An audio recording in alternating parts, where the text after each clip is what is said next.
the fashion industry. I spent just over 7 years in the industry, and I worked, this is me when I worked at Liam Fung. Liam Fung is one of the world's largest global sourcing firms. Not many people have heard of them, even though they're absolutely huge. They're kind of a hidden company behind the scenes that manages the production for lots of the world's largest retailers and brands.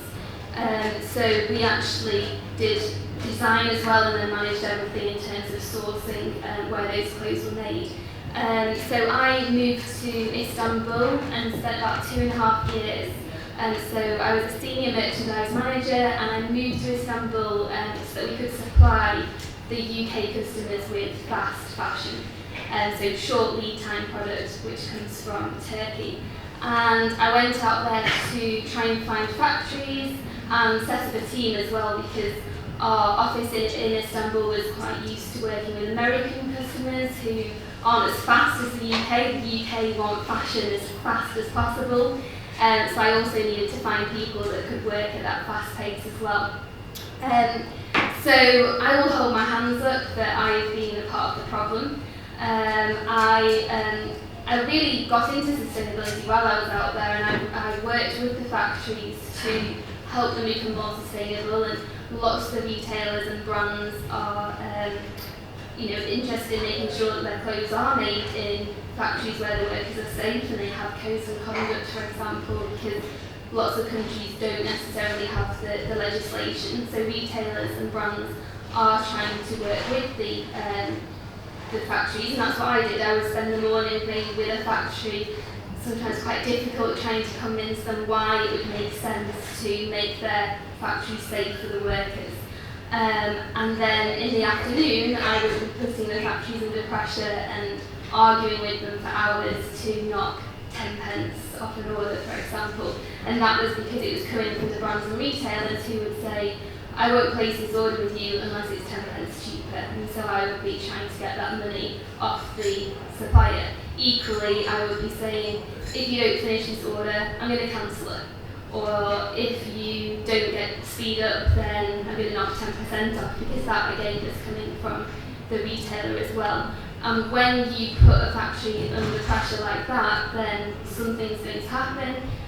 Someone's going to suffer, and it normally is the worker, or you're just pushing problems underground, so they will, well, your quality is likely to suffer, and that's constantly what I would have a bit of a fight with directors and say, look, they'll just cut corners. If we knock off 10 pence, they'll come back to bite us in the long run, which it often did.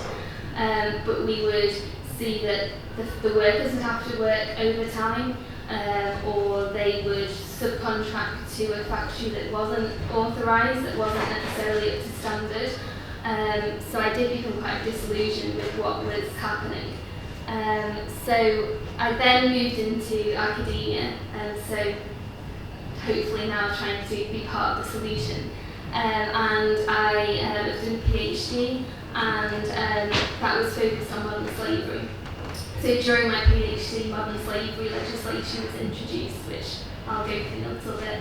And my research now, so I'm lecturing at the University of Manchester, focuses on sustainable fashion. So this talk quite complements Deborah's as well.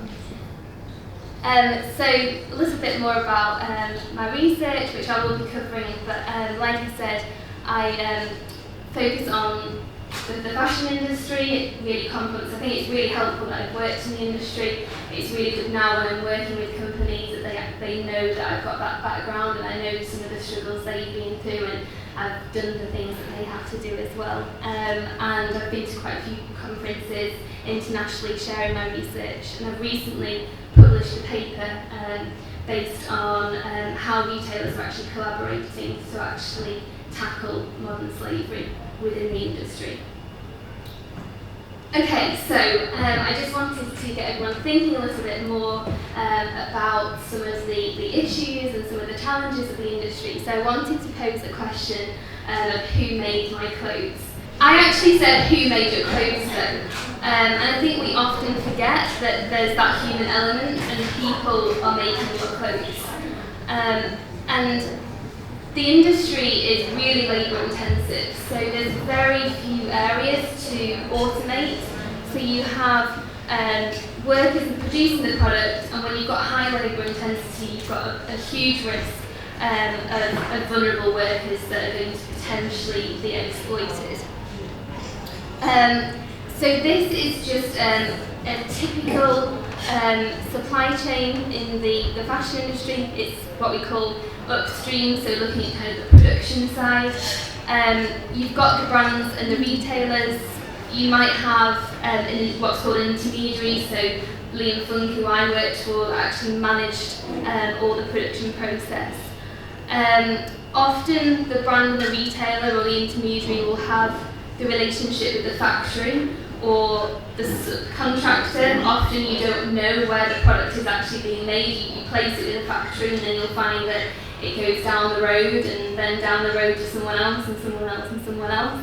And that's just at tier 1. And then as you go further along, you will have tier 2, which is the materials and component supplier. So for example, the factory that makes the fabric.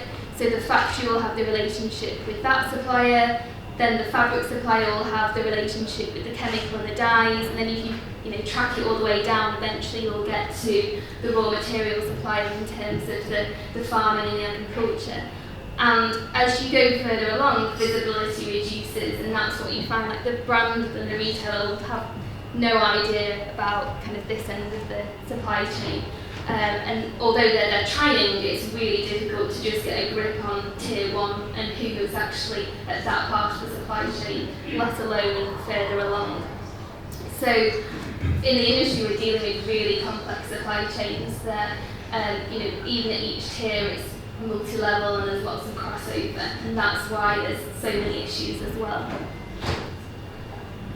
Okay, so I've just got a video to show, now I've kind of given a bit of background on the fashion industry. I didn't want it all to be on fashion, although that's kind of where my research lays, but I thought I would just now get everyone thinking a bit more about the exploitation that goes on in different industries as well. Imagine yourself forced to work without pay, unable to leave, subjected to threats and violence.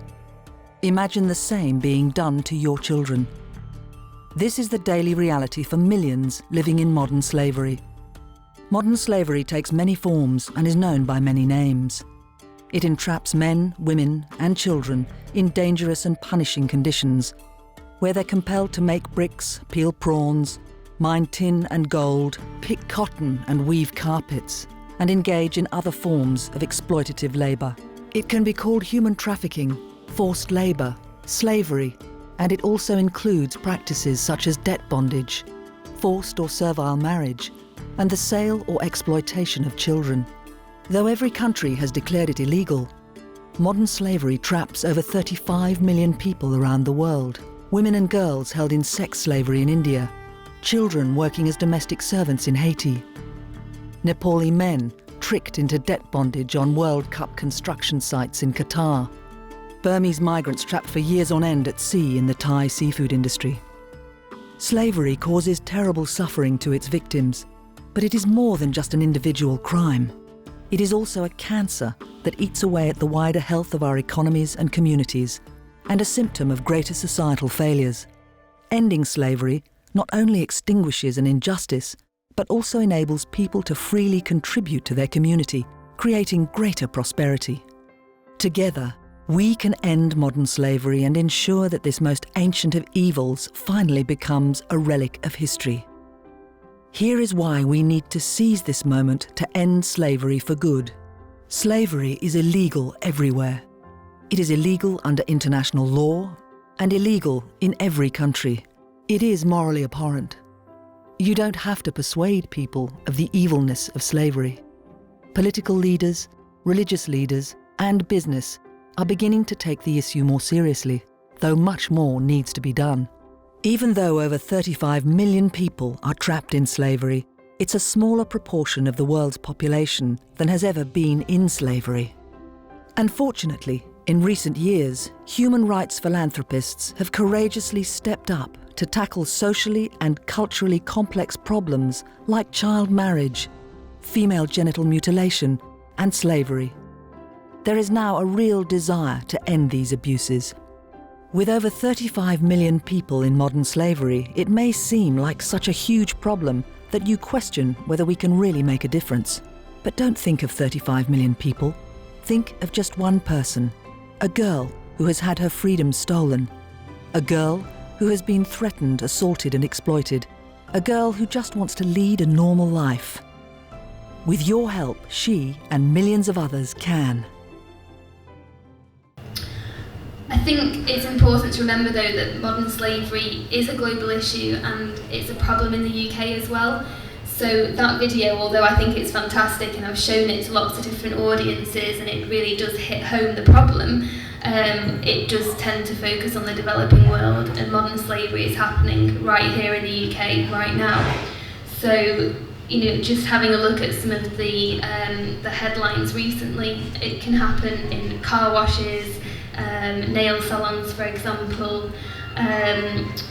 There's a big issue in terms of the textile industry in Leicester. There's a lot of migrant labour and exploitation happening there. Two other examples were Cozy Sleep, that's a bed manufacturer. They were making mattresses for the likes of Next and John Lewis, and the boss has been convicted of having a slave workforce. Similarly, Sports Direct, a man has been jailed for modern slavery offences because people have been trafficked to the UK, and it's often a problem in the UK because people are promised a better life here, and then the reality is they're actually exploited.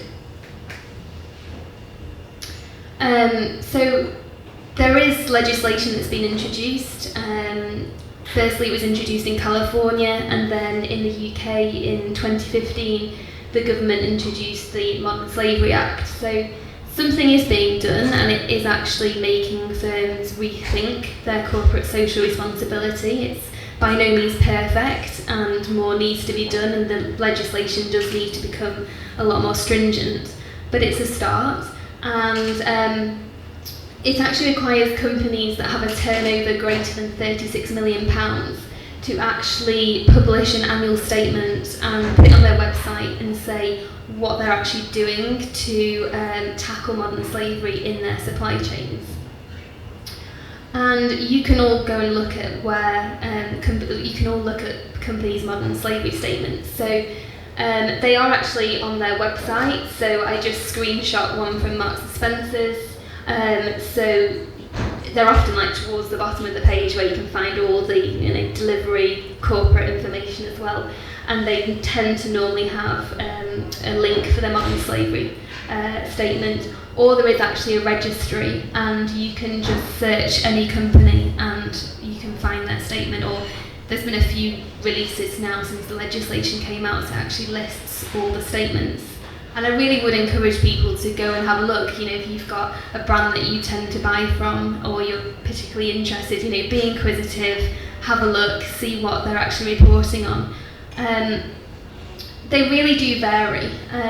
Marks and Spencer's has a statement that's often one of the better ones, and there's been quite a lot in the media in terms of Marks and Spencer's being quite detailed.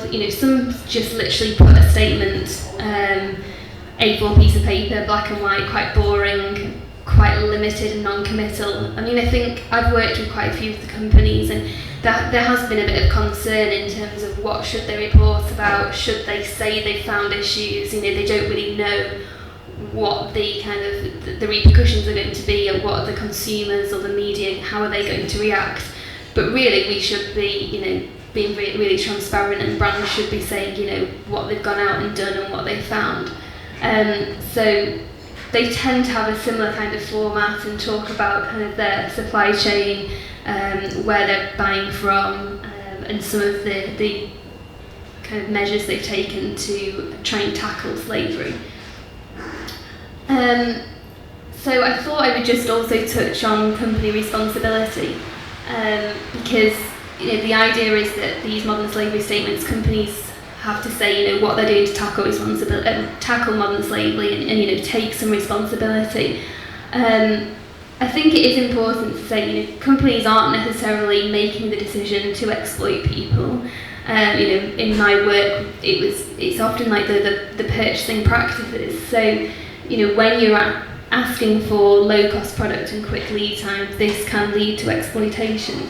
And a company can't be considered more sustainable than its supply chain. So a company needs to actually look at what's happening at all those different tiers, find it, and only once you can find it, you can actually start to make a difference and remediate some of the issues.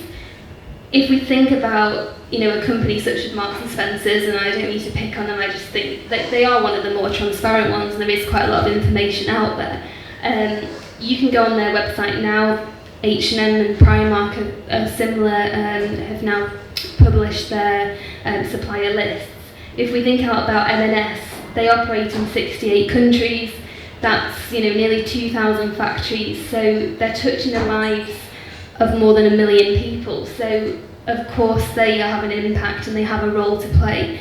And you can actually look on their website, there's a map, and it shows all the factories that they are working in all different countries, the gender split. So there is this more transparent approach being done.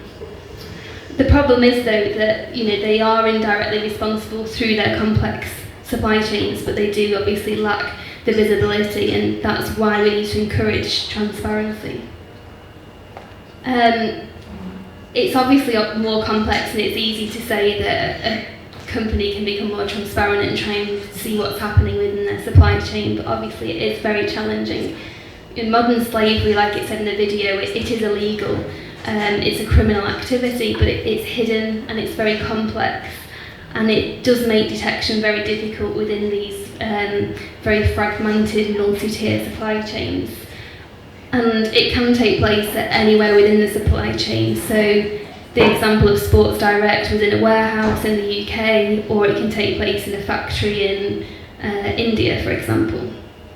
And modern slavery really is quite difficult to detect because it expands the scope of a standard audit. So lots of companies look at their suppliers and they audit them, and they make sure that the factory itself is a safe place for the worker to be. So are there fire exits, making sure they're not locked, are there fire extinguishers, are people working within the normal working hours, and is it all recorded, for example. When we think about modern slavery, we're not just looking at within the four walls of a factory, we're also looking at outside of the factory. So how did these workers actually get to the factory? Were they trafficked, for example? So it is really complex and it's really difficult to tackle. So that's really where collaboration is needed, and that's what I've been looking at within my research, because modern slavery cannot be tackled by a single firm. It's too complex for the issues that I explained previously. And companies need to really decouple their commercial agenda from their sustainability agenda, and that's what I have been seeing. Companies are acknowledging that to make a difference that they need to put their competitiveness to one side and work together. And also working with non-business actors such as NGOs can really help facilitate collaboration. Lots of NGOs or trade bodies that I've worked with, they've got the resources, they're like that third party that can almost be the glue that brings everyone together as well. So just to finish, I thought I would just touch on some of the work I've been doing with a company called Pentland Brands. So Pentland, they have a number of brands that you'll probably be quite familiar with, such as Berghaus, Lacoste, Speedo, and during my PhD I started working with them to help them tackle modern slavery and respond to the modern slavery legislation. And we worked with a number of companies within the fashion industry. This is just a screenshot of one of their modern slavery statements, because we did a series of initiatives. So we looked at risk first of all, because we acknowledged that you have to start somewhere, and it's really difficult to just go out there and look at everyone within your supply chain. So we tried to see where was the high risk factories within their supply chain that they sourced from, and we did kind of a traffic light system to try and work out where we needed to focus on first. We make sure that everyone within the company was trained so that they understood what modern slavery was. Often you have people going into a factory and they're your eyes and ears, and they may be only focused on the product, like the designers for example, but they can be looking at what's going on. We looked at purchasing practices, which is really important, like I said before, because when I was trying to improve a factory in the morning and then obviously saying I want it cheap and fast in the afternoon, you can't have that, so you need to make sure that you are actually being fair to the supplier and working on the purchasing practices. So we tried to make sure to create that level playing field amongst a number of brands. And then I also travelled to Thailand with the company, and we went to a factory and we did a targeted investigation to look for modern slavery. We actually found 15 indicators of modern slavery, and this was a factory that was normally classed as a good factory in terms of the working practices, but when we started looking at the recruitment process, we found that there just wasn't the processes and the procedures and the policies in place. So there was just a lack of transparency in terms of how those workers were being recruited, and there were migrant workers that were moving countries to work in this factory.